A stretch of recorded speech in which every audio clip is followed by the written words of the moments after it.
Grab your coffee, mama. It's time for coffee, clients, and nap time. I'm Sarah Marie, and this is your guide to building a business that works for you and your family. Here, we'll dive into creating a thriving business that lets you be the hands-on parent you want while designing the life you've always dreamed of. So if you're ready to balance business success with family life and make it all work in a way that feels right for you, then let's dive in. And welcome back to Coffee, Clients, and Nap Time.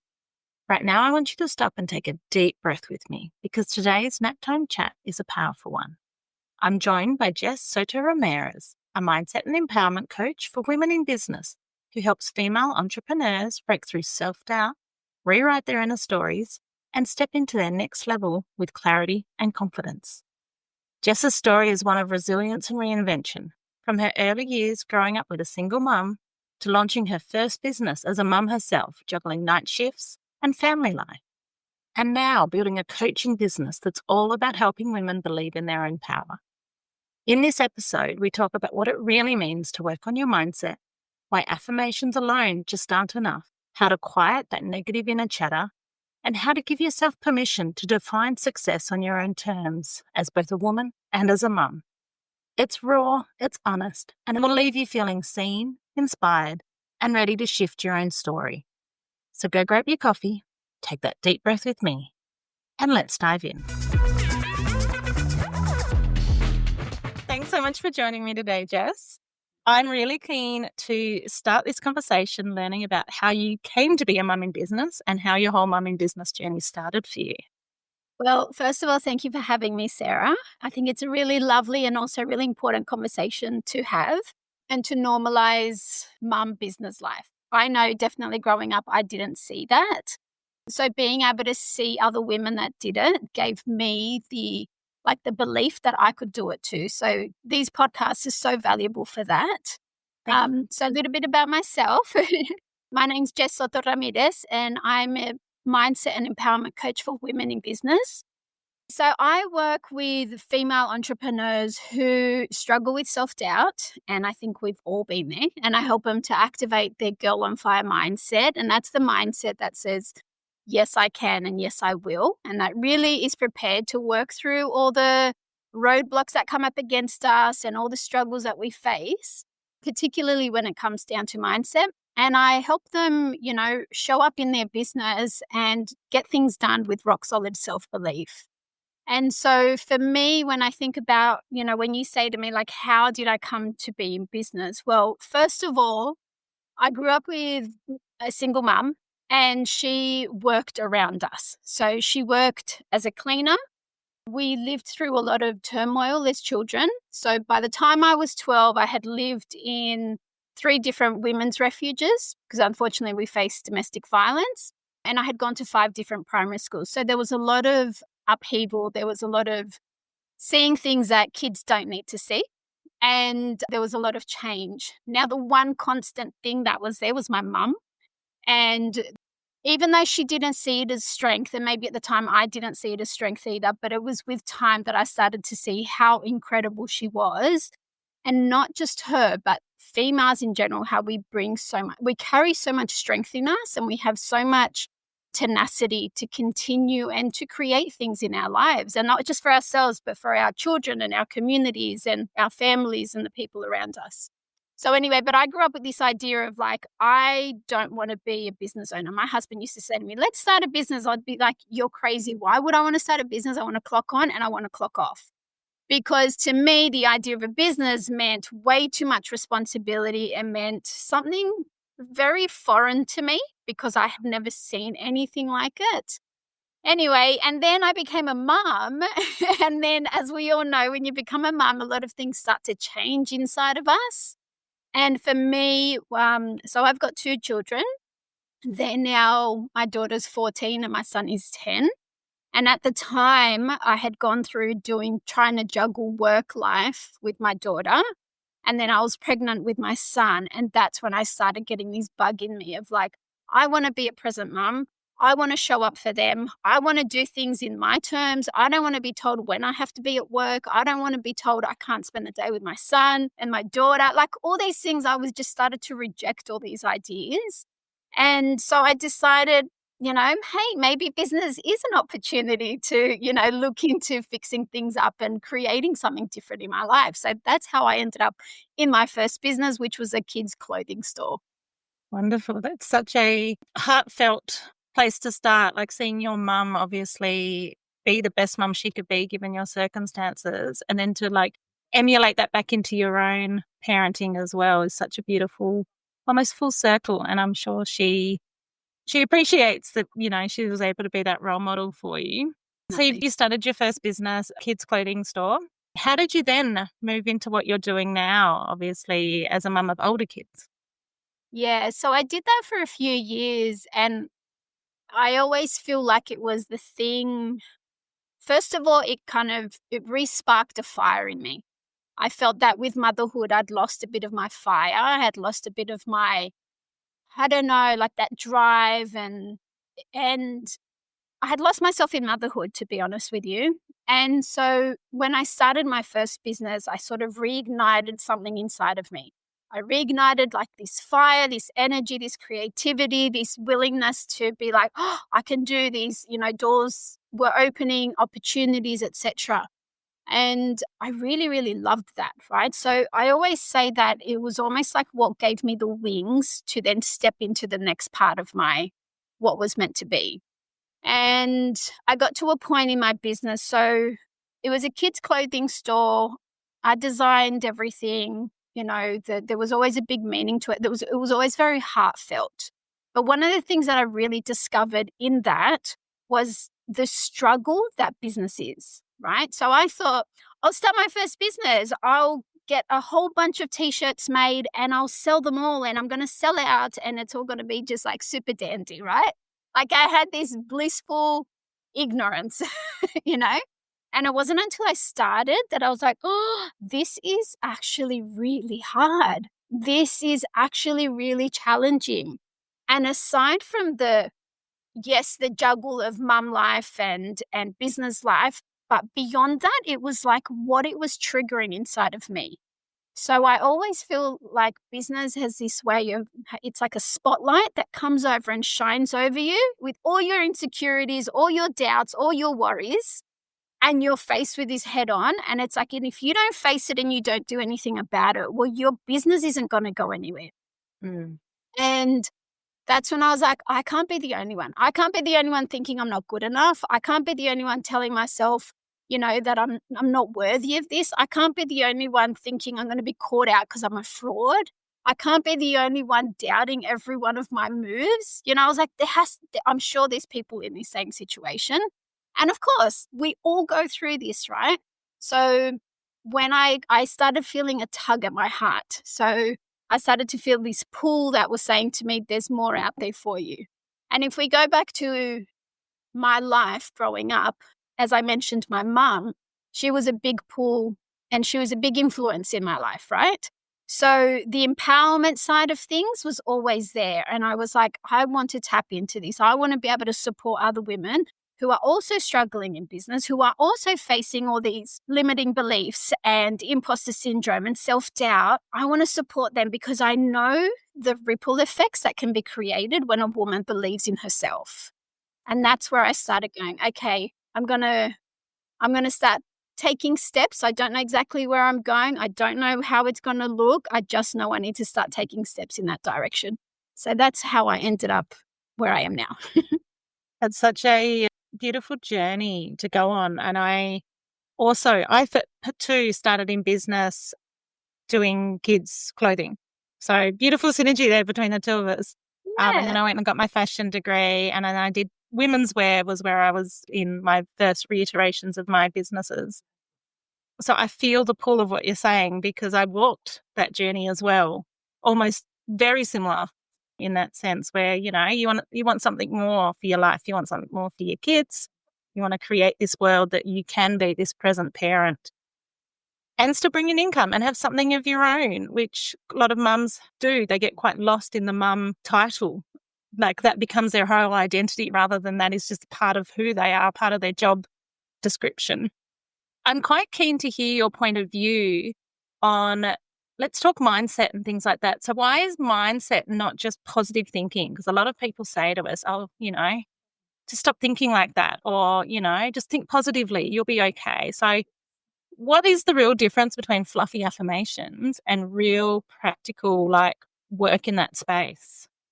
So I'll start off by saying I'm totally anti the toxic positivity, right? Because while there's this element of us wanting to embrace positivity, I'm not suggesting we don't, but that can get very blurred and get very confusing that you just need to be positive, right?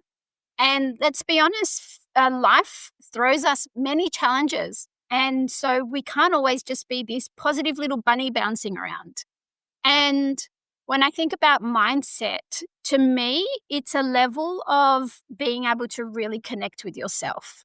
Okay. So mindset isn't just about the affirmations that I throw out, because a lot of the time, what's happening is that there are women, men, people around the world calling out these, I am brave, I am strong, I am kind, right? These very generic affirmations, but there's no real connection to them, right? So when we want to create change in our lives and we want to see some change in our lives, there needs to be an emotion attached to that. So when we're calling out fluffy affirmations, generic ones that don't make a difference, that don't actually connect with us, then they don't make a difference, right? Yeah. Because we have to get really clear on understanding, well, what is it that I need? What's the thing that I'm really struggling with, right? And so is that self-worth, for example? Is that I don't feel like I'm worthy of this? And so the I am kind affirmation isn't really going to do much, right? So you've got to dig deeper. And I think that we, as women, we haven't been taught to dig deeper. We haven't been taught to get really nitty gritty with what are we feeling? What are we thinking? Where's this coming from? Well, have I seen this before? Is this learned behavior, et cetera, right? And when you start to unravel all of these things, you start to realize, first of all, you are your own unique person, okay? And so therefore you have your own unique needs. So trying to make yourself fit into a box when you're a circle, it's not going to work. So why not embrace the full version of yourself, really get to know yourself so that you can work with yourself? That's when your thoughts start working for you and not against you. That's when you start to understand what actually triggers you. So it might be the complete opposite thing that, your friend gets triggered by, but you got to think about what is it that you're feeling and be able to focus on that and then build on that, right? So I feel like it's inner work, not just from a mind space, but from a heart space as well. I love that, because fluffy affirmations, while they're nice in the moment, if you're not doing the inner work where it's rewiring the way you think about yourself and your space and your identity and your children and your role as a mother and all those things, well, then it is just a couple of words that you say that give you that 10 seconds of, oh yes, I feel really good about that. And then you fall back into that same habit, same mindset, same everything else. Yeah. Can I share with you an example of that? Yes, absolutely. Okay. So growing up, my mum always said, my kids come first, right? And there was always this focus, my kids come first. And I was like, 100%, my kids come first. But what I made that mean in my life was, I can't ask for help. My kids have to be with me constantly. I made that mean that I had to be completely ingrained in my children, and it was almost selfish to have anything for myself. It was selfish to have my own identity and all of these other things, right? Now, I didn't realize this. I didn't understand this. This was just because it's a subconscious thing, right? It's not on your conscious level. It's a subconscious thing. And we are driven by 95% of our subconscious thoughts on a day-to-day basis. Okay. It's only 5% that are actually conscious. So that's why we need to dig, right? So I had this idea, and I was always triggered by this one person in particular she was in the corporate world, and she would go away and she would travel and she would leave her kids at home with her husband. Now, I feel even horrible for saying this, right? But at the time I was like, so judgy, right? I'll pull my hand up a lot. I was so judgy because I was like, how can she do that? Her girls are still young. She's not there for them. She's constantly off working, blah, blah, blah, right?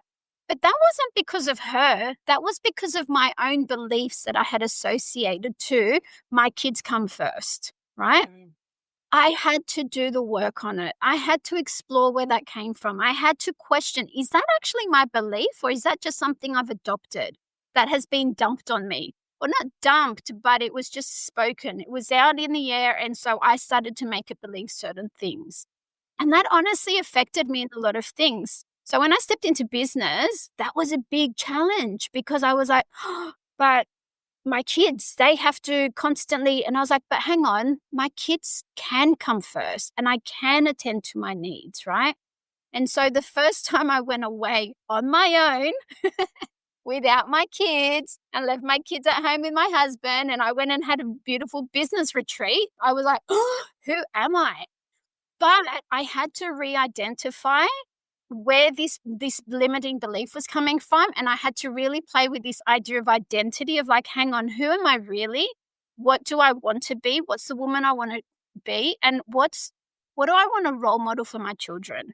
So do I want my children to follow this or do I want them to go, Mum used to do this, there's nothing wrong in this, right? And so I had to go through a whole process of that identity and really questioning what does it mean to be a really beautiful present mum when my kids come first. And then I found the power, and this might help the ladies that you work with that are listening, the power of one word, and it's the word and. So I don't have to be an entrepreneur or a good mum. I can be a successful entrepreneur and a brilliant mum. Yes. Right? And the moment you bring those two things together and you just add that one word, instantly you're like, oh, I can breathe now. Yes. I love the and because our lives are so multifaceted. If we had to be singular in that every single time, like how fractured are our identities then if we're just mum, just business owner, just wife, partner, just sister, just daughter, just if we were just in all those things, whereas we can be I'm a very successful business owner and I'm a very involved mother and I have my own life and my own friends and I like to go out alone sometimes and go for a walk by myself. And all those things can live in perfect harmony with each other because they exist. Absolutely. I'm really keen to hear more about this identity and inner chatter that you're talking about because I think that's really going to resonate with so many of my listeners. Do you want to explore that a bit deeper with me now about how, as mums in business, we are hearing this inner chatter go on and then what that then is telling us? Yeah. So when I think about the inner chatter, I think I was actually reading the other day, 80% of people experience the negative inner chatter. That's massive, right? That is a huge amount of us that are constantly having conversations in our head that nobody needs to listen to, right? Because they are completely private. And when we can have that negative chatter in our head, if we're not managing that, if we're not mindful of that, if we're not questioning what that is, where it's coming from and why it's popping in, then that could get really toxic. That could be the most toxic relationship you ever have, right? And that doesn't matter whether it's in business or whether what you feel like as a mother or as a wife or partner or as a whoever, right? Whatever you do, that level of toxicity that can take part in our minds can get very destructive on our lives, right? So when I stepped into business, I really started to notice a lot more of that negative inner chatter. And it was, you're not good enough. One of the big ones was, who wants to hear what you have to say? And that was especially prevalent when I started to step into this second business because I'm the face of my business, right? It's no longer a product. I am the face. And you might, relate to this as well, Sarah. Yeah. Because all of a sudden, it's very personalized, right? And so I had this persistent idea in my head that who do you think you are? Who wants to listen to you? Why would anybody want to listen to you? and there's nothing special about you, right? So for some other women, it's other things, right? You're not pretty enough. You're not good enough. You're not smart enough. You're not qualified enough. You're not skinny enough. You're not tall enough. You're not loud enough. You're not quiet enough. You're too much of this. You're too much of that, right? And that, again, becomes very toxic in our mind. And I think as female entrepreneurs, we really need to get familiar with what that inner chatter is. One of the things that I suggest to my clients is that they give her a name. Yep. Because straight away you can separate yourself from that identity. So rather than going, oh, I'm not enough, you can say, I don't know, Sharla, whatever her name is, right? Tries to tell me that I'm not good enough. And you can create some of that separation, but you can also get a bit more curious from a sort of standing back rather than being in the thick of that emotion and being like, oh, but I'm not good enough, right? You can go, hang on a second. Charlotte's telling me I'm not good enough. Why is she telling me I'm not good enough? What makes her believe I'm not good enough? And then you can come back with your sort of, your counter thoughts to actually, I am good enough because of X, Y, and Z. And I think, like I said, 80% of us are experiencing this, and many people's lives are being driven by that inner chatter. So is that ultimately what we want? It's not, right? Because that inner chatter is always negative. And so if we want to be creating some kind of change in our family, if we want to show our kids something different, if we want to create some kind of generational change, well, then we need to start listening to that inner critic. And we also need to start standing up against the inner critic and being like, hang on a second, we also got to understand where it's coming from. Yeah. So it's often fear-based and that's where it's coming up. We are wired to, look for safety. We are wired to step away from danger, which is a fabulous thing. We need that. But then there's also a point where you have to step in and go, hang on a second, I'm not in danger. I'm just doing something that's stretching me. And that's stepping me out of my comfort zone, and that's okay. Yeah. I think being able to recognize the difference between your truth and what that voice is telling you is such a key component of that as well. I'm really interested in learning more about how we can start to identify it. Like, let's get a bit practical now. How can we start to identify these limiting beliefs and, dismantle them down a little bit, make them a little bit easier to deal with? I think is probably the best word for it. Do you have any advice around that? 100%. So there's a saying that goes around that curiosity killed the cat, and I call BS on that because I believe that curiosity gives us some insight into life, right? And we have to allow ourselves to get curious. So in my mind, first of all, self-awareness is very important. Curiosity is very important. So when I am thinking about limiting beliefs and I want to start getting curious about what these limiting beliefs are, first of all, I need to notice them. So intentionally, I have to be noticing them and being in tune with myself. Because if I'm not being in tune, well, my subconscious is just running the show, right? Now, if I have to then be intentional, it's like, okay, well, I need to get really familiar and clear on what these things are. So when I think about that, I just want to pull out, I was actually working on a masterclass just before we started the episode.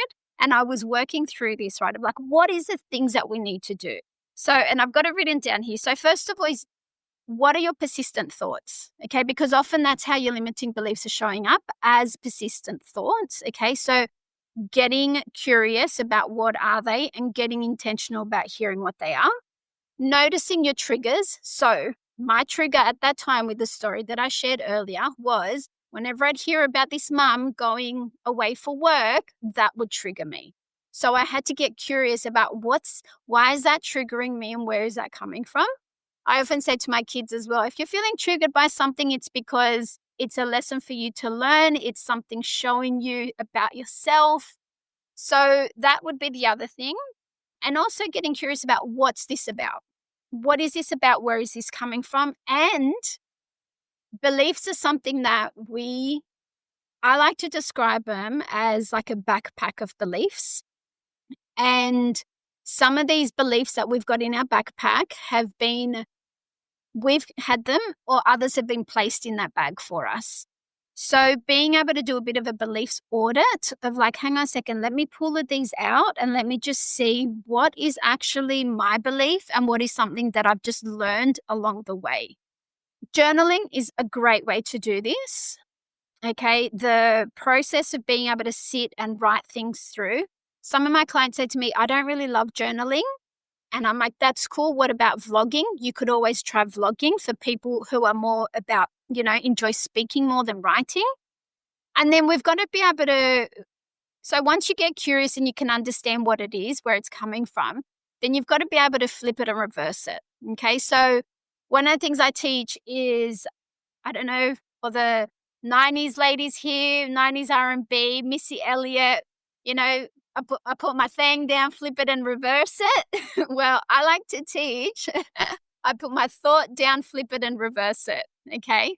And when we get familiar with what's that thought, you got to put it down. You got to take it out of your mind and put it down. And then you've got to flip it and reverse it. Okay. So like the example I was saying before, I'm not worthy. Okay. Well, why wouldn't I be worthy? What makes someone worthy? And then you've got to be able to turn that around and create a different statement for yourself and then practice it, right? You've got to practice that and you've got to do the work on yourself.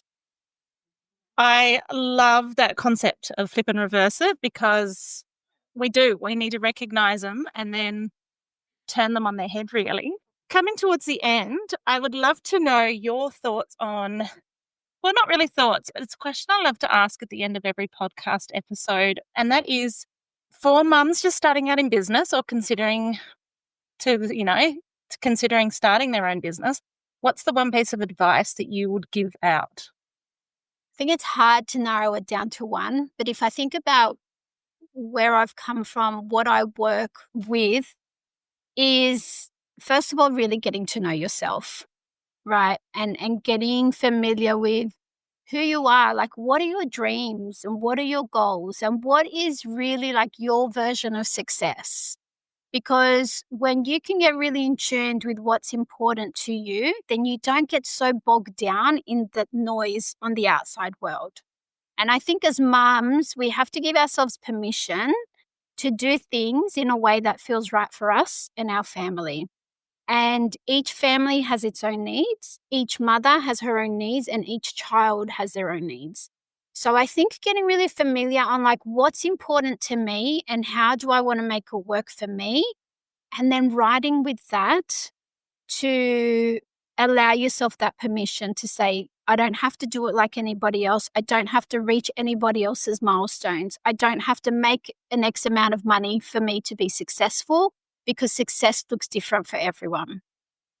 I think that's a beautiful way to end our conversation, because it is so important to remember that what works for me and what works for you isn't necessarily going to be works for anyone that we work with our clients or any mum in business in particular. But being able to recognize that it's not cookie cutter and, what we're doing doesn't just copy and paste is a really beautiful reminder that everyone is on their own unique journey.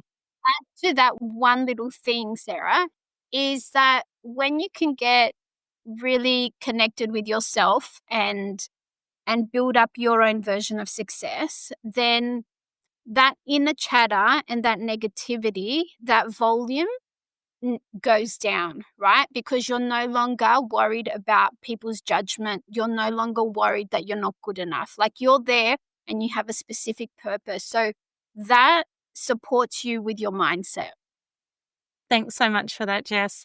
Now, as we wrap up, can you let my listeners know where they can connect in with you, where they can find out more if they want to work with you and all those sort of things? Absolutely. So I love to hang out on Instagram and it's Jess Soto-Ramirez. It's JessSotoRamirez.